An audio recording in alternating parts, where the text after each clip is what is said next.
விக்ரமாதித்தனை தொங்கவிட்ட வேதாளம் சிரிக்கின்றது. யார் நீ? எதற்காக இங்கு வந்தாய்? ஏன் இப்படி மரத்தில் தொங்கிக் கொண்டிருக்கிறாய் என்று வேதாளம் அவரை பார்த்து கேலி செய்து சிரிக்கின்றது. பிறகு விக்ரமாதித்தனை மரத்திலிருந்து கீழே தள்ளிவிட்டு அங்கும் இங்கும் ஓடுகின்றது. விக்ரமாதித்தன் எழுந்து தனது வாளை எடுத்து வருகின்றார். நீ யார் என்று வேதாளம் கேட்கின்றது. நான் சக்கரவர்த்தி விக்ரமாதித்தன். எதற்காக தாங்கள் இங்கு வந்தீர்களே? உன்னை இங்கிருந்து அழைத்து செல்லதான் நான் வந்துள்ளேன் என்று விக்ரமாதித்தன் சொல்ல வேதாளம் அதிர்ச்சியாகிவிட்டது. அப்படியா, சரி, என்னை அழைத்து செல்லுங்கள் என்று வேதாளம் சொல்ல விக்ரமாதித்தன் அருகில் சென்றவுடன் அந்த வேதாளம் மறைந்து விடுகின்றது. மன்னா விக்ரமாதித்யா, உண்மையை சொல். என்னை இங்கிருந்து அழைத்து செல்வது தங்களுடைய முடிவா, இல்லை யாராவது தங்களை அழைத்து வர சொன்னார்களா என்று கேட்கின்றது.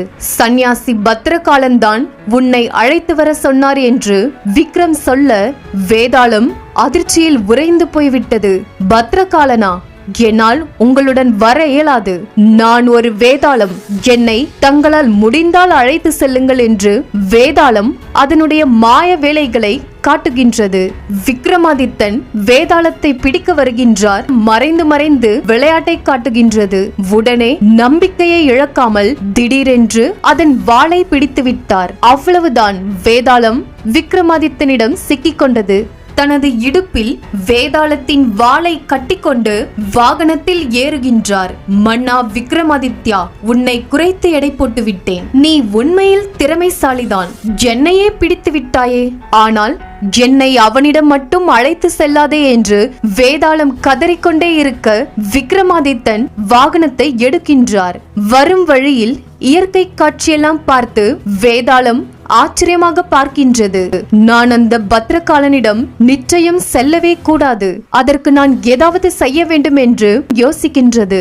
மன்னா விக்ரமாதித்யா, லட்சக்கணக்கான மக்களின் கதைகளை நான் என் இதயத்தில் வைத்திருக்கிறேன். அந்த கதைகளை தான் நான் தங்களுக்கு சொல்ல போகின்றேன் என்று வேதாளம் சொல்ல வேதாளம் கதையை சொல்ல ஆரம்பிக்கின்றது. இது ஒரு இளவரசியின் கதை. ராஜகுமாரி சோன் பிரபாவின் கதை.